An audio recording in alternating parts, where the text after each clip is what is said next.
लोग हम लोग जो है कहाँ जाए, क्योंकि सरकार जो है सुशासन सरकार है और ये सरकार जो है गरीबों की मसीहा कहलाते हुए आई है शुरू से। और आज गठबंधन की सरकार है, ये भी गरीब की मसीहा है। हम लोग जब ये कहते हैं आयुक्त से ये सबसे तो हाँ यही कार्ड है, तो ये बोलते हैं कि इसमें इसकी सिग्नेचर की भी जरूरत नहीं है ना, इसमें कुछ नहीं, आपको मिल गया है ना, इसी को आप यूज़ कीजिए, आपको कोई डीएम पीएम कुछ। मगर जब कोई बात होता है तो कहते हैं कि तो डीएम का आदेश है, ये हाई कोर्ट का आदेश है, ये सरकार की आदेश चल रही है। लाखों का माल था। हम लोग बोला कि 10 मिनट रुक जाइए, हम लोग हटा लेते हैं, तो कहता कोई नहीं रुका, पूरा माल पूरा लोड करके हाईवे में लोड करके जाके ले गया। 2 लाख के बर्बाद हुआ। सेव तो लोड हाईवे में लोड करके ले चल गया, वजह गुजल दिया। नेतृत्व में आखिरी सत्र चल रहा था, उसमें 3.3 कानून बना, पूरे सांसद में इसको पारित किया गया, फिर कानून बन गया। कानून बनने के बाद ये उस कानून में कहा गया कि किसी भी फुटपाथी को उजाड़ने से या हटाने से पहले उसका वैकल्पिक व्यवस्था किया जाए। तो ये 3.3 जो है वो उस नगर निगम के कर्मचारी को याद नहीं रहा क्या? अब इसके ऊपर भी हम बोल देते हैं, उस लाइसेंस को दिया गया, निर्गत किया गया, और जब दूसरे पदाधिकारी डीएम के थ्रू आते हैं, वही नगर निगम वाले ये कहते हैं कि भाई इसका जो है वैलिड नहीं है, कि सो जाते हैं फुटपाथ पर अखबार बिछाकर, मजदूर है हम, नींद की गोली नहीं लेते, हम मजदूरी करते हैं, मुझे मजदूरी करने का हक दिया जाए। दोस्तों नमस्कार, बहुत स्वागत है आपका चौकस भारत में। आप देख रहे होंगे कुछ लोग यहाँ खड़े हैं। दरअसल हम आरजेडी ऑफिस में हैं और ये फरियाद किस वजह से कर रहे हैं? कुछ ही दिन पहले यानी 2 से 3 दिन पहले पटना जंक्शन के पास जो हनुमान मंदिर और मस्जिद का जो इलाका है, वहाँ पे ये बाहर में ठेला और फुटपाथी दुकान लगाने का काम करते हैं। लेकिन नगर निगम की जो कार्रवाई है वो इन पर भारी पड़ गई, और वो कार्रवाई ऐसी हुई कि खुद को तो हटाया ही गया, इनके सामान भी ऐसे जगहों पे ले जाके रख दिया गया जहाँ से मिलना मुश्किल ही नहीं, नामुमकिन दिख रहा है। ये आए हैं यहाँ आरजेडी ऑफिस में, अध्यक्ष महोदय बैठे हैं यहाँ, इन्हीं से बात करने आए हैं कि आखिर ये शासन किस पे इतने कठोर शासन चला रही है। क्या उसी जनता पे शासन चला रही है जिस जनता की वजह से वजूद है, और क्या उसी जनता के ऊपर चला रही है जिसकी रोजी रोटी पर भी टैक्स लगता है, और ये टैक्स सरकार खजाने में रखती है, जिससे उन कर्मचारियों को महीने की सैलरी दी जाती है। खैर बात करते हैं यहाँ पे, क्या मसला है आपका? मसला है कि 1 हफ्ता पहले हमारा जो है, हम नमाज़ पढ़ने गए थे वहाँ पर, और तो नमाज़ पढ़ के आ रहे, उसी तरीके दुकान के अंदर बरंडे में साधना औधालय है, वहाँ से उस पर सजा हुआ माल था, फूट पर नहीं था, उसमें से उठा करके गाड़ी पर लाद दिया लोग। जब हम नमाज़ पढ़ करके आए, उनको देखे, हम बोले हैं कि ऐसा बात है, आप कहाँ दुकान में से काहे उठाएं? तो यहाँ पर लगा लेते हो लोग ला करके, इसीलिए उठाया गया, जाइए आपका मिल जाएगा कार्यालय में। तो हम गाड़ी के पीछे आए हैं, और उसके बाद में वहाँ पहुँचते हैं तो मात्र मेरा 4 पीस बैग 5 पीस बैग मिला, वो भी कन्हैया जी जो मजिस्ट्रेट थे। उस बैग में था क्या? बैग ही डाला हुआ था ना, एक बैग में 6 पीस 7 पीस बैग रहता है। अच्छा। तो 12-15 हज़ार रुपये का माल था वो। अच्छा। मात्र मेरा 4 पीस बैग मिला, 4 पीस बैग मिला, वो भी कन्हैया जी थे, और राजू जी खुद चल करके खोज करके झोपड़ियों में से निकाल। सवाल नहीं किया कि बाकी बोले तो कहीं कि यहाँ पर जो है हम लोग जो उठाता है वही लोग लूट लेता है सब। तो वो मुश्किल से 8 बजे रात में जाकर, कौन बोला कि वही लोग लूट लेता है? वही लोग, मतलब जो आया यहाँ पर रखाया वही मिला हमको, यही सवाल दिया। वो जो कर्मचारी थे, कर्मचारी जो खोज के हमको दिए, उन्होंने कहा कि यही लोग लूट लेते हैं। अब यही लोग जो है मतलब से गायब हो जाता है। अब हम लोग को जो लेके आता है गाड़ी पर लाद करके, वही लोग निकल लेता है। अच्छा। तो अब उसकी व्यवस्था तो होनी ना चाहिए, किसी सामान आ रहा है तो उसको एक जगह रख करके उसको जो फाइन लेना फाइन दे, फाइन तो दिया भी गया, खाली ठेला का फाइन दिया गया, माल का तो गायब हो गया। आपको पहले भी कोई सूचना दी गई थी कि यहाँ पे आप अपने फुटपाथी दुकान न लगाएं? ये हम लोग के लिए सूचना नहीं होता है, जो झोपड़ी लगा करके बैठते हैं उनके लिए सूचना होता है। अच्छा। और जो हम लोग ठेला पर लगाते हैं, और जो मतलब लास्टमेंट हुआ कि आप लोग हटा लीजिए, तो हम लोग हटाने का भी काम कर लेते हैं, हट जाते हैं, फिर चले गए तो फिर हम लोग लगा लेते हैं। जो हम लोग को रेलिंग मिला है, जो नीतीश कुमार के टाइम में रेलिंग बना के दिया गया था। चलिए, एक और है यहाँ पे, बुजुर्ग हैं, इनसे भी हम बात करेंगे। सर मसला क्या है? आप कुछ और बता रहे थे।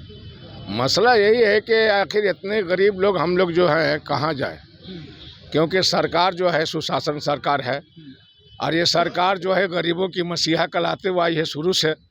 और आज गठबंधन की सरकार है, ये भी गरीब के मसीहा है। तो ये आखिर इतना जो जुल्म गरीबों पर पूरे पटना शहर में हो रहा है, सिर्फ उन फुटपाथियों पर हो रहा है जिनको नगर निगम ने अपना एक परिचय पत्र कार्ड इशू कराया कि इस कार्ड को ले करके आप लोग लगाइए किनारे किनारे, तो आप पर कोई जुल्म नहीं होगा। मगर ये कार्ड का हमारे अनवैलिड कर दिया गया, इस कार्ड का कोई वैल्यू नहीं लिखा गया इसमें, यानी इसे ही हम लोग को दे दिया जाता है। हम लोग जब ये कहते हैं आयुक्त से ये सबसे, तो हाँ यही कार्ड है, तो ये बोलते हैं कि इसमें इसकी सिग्नेचर की भी जरूरत नहीं है ना, इसमें कुछ नहीं, आपको मिल गया है ना, इसी को आप यूज़ कीजिए, आपको कोई डीएम पीएम कुछ नहीं। मगर जब कोई बात होता है तो कहते हैं कि ये तो डीएम का आदेश है, ये हाई कोर्ट का आदेश है, ये सरकार की आदेश चल रही है। इसीलिए एक और है यहाँ पे जो बता रहे हैं कि कुछ आपके साथ भी इस तरह के हुए हैं। मेरे साथ आज हुआ है कि मेरे माल रखा हुआ था, सेब रखा हुआ था, किनारे रखा हुआ था, फल वाला फल वाला तो लाखों का माल था। अच्छा। हम लोग बोला कि 10 मिनट रुक जाइए, हम लोग हटा लेते हैं, तो कहता कोई नहीं रुका, पूरा माल पूरा लोड करके हाईवे में लोड करके जाके ले गया। उसी के लिए हम लोग यहाँ आए हैं। तो आप अपना जो सेब था, हाँ। वो 1 लाख का सेब आपका बर्बाद हो गया। बर्बाद 2 लाख के बर्बाद हुआ। सेब तो लोड हाईवे में लोड करके ले चल गया, वहाँ जाकर उजल दिया, कहूँ पूरा बर्बाद कर दिया। 10 मिनट के टाइम मांग रहे थे हम, फिर भी नहीं सुना, कहीं कुछ सुनवाई नहीं है। हटो तुम, डंडा मार के हटा दिया, पूरा डंडा मार के हटा दिया, मारा बहुत क्या। ये कौन किया है सर? ये कौन था? मजिस्ट्रेट आए हुए थे, मतलब नगर निगम जी नगर निगम वाला सब पूरा फोर्स लेकर। अब हमारे साथ इन्हीं के एक प्रतिनिधि हैं जिनसे हम आपकी बात कराते हैं, आपको सुनवाते हैं कि ये क्या कहते हैं, बताइए। देखिए, सबसे बड़ी बात है कि जिस तरीके से नगर निगम के द्वारा बर्बरतापूर्ण ये काम किया जा रहा है, ये गरीब गुरबा हैं, कहाँ जाएंगे? इन्हीं को जो है कोरोना काल में योद्धा का लक़ब दिया गया। नरेंद्र मोदी ने इनको तो कर्मचारी तक कह दिया, कर्मचारी का भी जो तमगा दिए हैं। और एक चीज़ और भी मैं आपको बता दूं कि वही नरेंद्र मोदी, आदरणीय नरेंद्र मोदी जी जो भारत के प्रधानमंत्री जी है, उन्होंने इनको स्वरोजगार करने के लिए स्वनिधि के तरफ से जो है 10-10 हज़ार रुपया देने का काम किया। और उसमें कोई ये नहीं, कोई टैक्स नहीं। आप 10,000 रुपया जमा कर दीजिए, 20,000 रुपया लीजिए, 20,000 जमा कर दीजिए, 50,000 रुपया लीजिए, देने का काम किया। और अभी नगर निगम इसको जो है उजारने का काम जो बार बार 14 तारीख से, विगत 14 तारीख से कर रही है, ये लगातार चल रहा है। और लोन के रूप में जो मिला है, अगर ये उजर ही जाएंगे तो आप ये चीज़ बताइए कि ये लोग पैसा देंगे कहाँ से? बिल्कुल सोचने वाली बात है। जबकि एक बात की और भी जानकारी दे दूं कि 2014 में यूपीए की सरकार थी, आपको राहुल गांधी के नेतृत्व में आखिरी सत्र चल रहा था, उसमें 3.3 कानून बना, पूरे सांसद में इसको पारित किया गया, फिर कानून बन गया। कानून बनने के बाद ये उस कानून में कहा गया कि किसी भी फुटपाथी को उजाड़ने से या हटाने से पहले उसका वैकल्पिक व्यवस्था किया जाए। तो ये 3.3 जो है जी। वो उस नगर निगम के कर्मचारी को याद नहीं रहा क्या? अब इसके ऊपर भी हम बोल देते हैं। नगर निगम के द्वारा सर्वे करके एक कंपनी को दिया गया, कंपनी ने सर्वे करके सबको वेंडर लाइसेंस दे दिया कि भाई इतने आदमी है फुटपाथी, पूरे पटना में 72 मार्केट है, 72 मार्केट में इतने आदमी हैं, सबको सर्वे करके जो है, जिसमें बिहार सरकार को बड़ी खर्चा भी हुई है ना।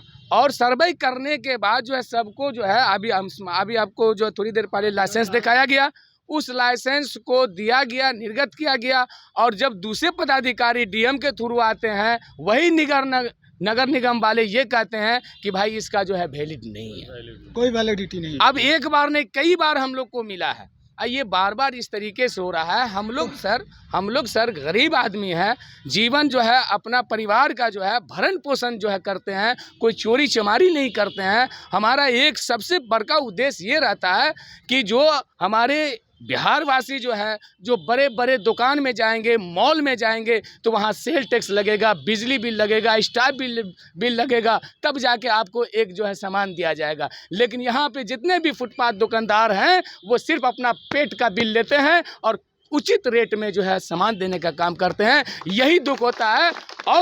और ये दुख उन लोगों को हो रहा है जो पूंजीवाद है, जो पूंजी को जो रखे हुआ है, और हम गरीबों से ही टैक्स लेके जो है उनको और भी जो है और मोटापन जो है किया जा रहा है। इसलिए मैं आपके चैनल के माध्यम से अभी मैं अपने जो है, क्योंकि मैं जदयू के प्रदेश के उपाध्यक्ष भी हूँ और साथ में जो है वहाँ न्यू मार्केट दुकानदार संघ के जो है उपाध्यक्ष हूँ और TLF के जो है सचिव भी हूँ, टाउन वेंडिंग फेडरेशन के।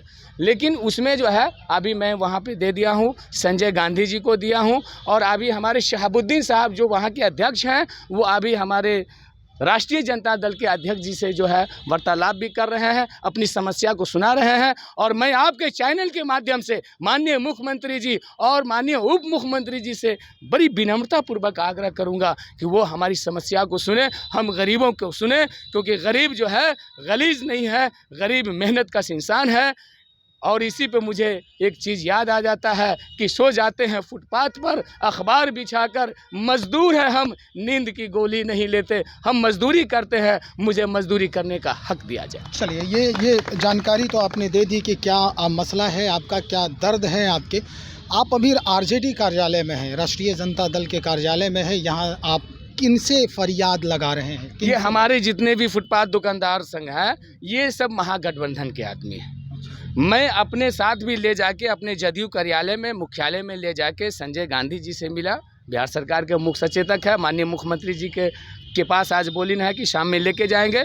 और दूसरा और भी सब साथी का ये सुनवाई कहाँ तक हो रही है ये बताइए। सब साथी का ये हुआ सर, सब साथी का ये भी हुआ कि चलिए हमारा जो है महागठबंधन में उप मुख्यमंत्री हैं, उनके यहाँ भी उनका मुख्यालय बगल में है, सब आदमी चलिए गुहार लगावेंगे और अपनी बात को रखेंगे।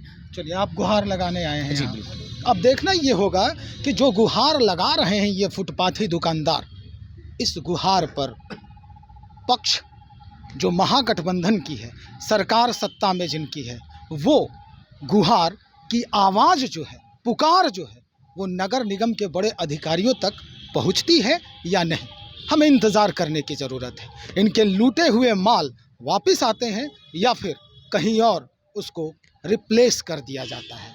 खैर, हम और जानकारी देंगे इस बनिस्बत। बने रहें हमारे साथ। बहुत शुक्रिया आपका।